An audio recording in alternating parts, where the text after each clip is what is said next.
আমাদের জীবন কখনোই সহজ সরল পথে চালিত হয় না। একটা সমস্যার সমাধান হয়ে যাওয়ার পর যখন জীবনে একটু শান্তি আসে, ঠিক তারপরেই আবারও একটা সমস্যা এসে উপস্থিত হয়।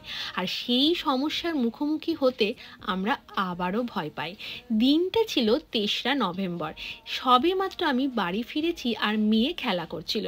খেলা করতে করতে কিভাবে যে পড়ে যায়, ওর হাতে ভীষণ চোট লাগে, ব্যথা পায় এবং হাতটা ফুলে যায়।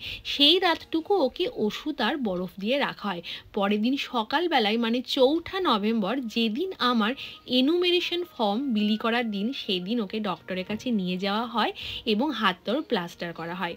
আমি জানি আমার মেয়ে ভীষণ চঞ্চল, কিন্তু তবুও আমি বলবো আমার মেয়ে অনেকটা লক্ষ্মী।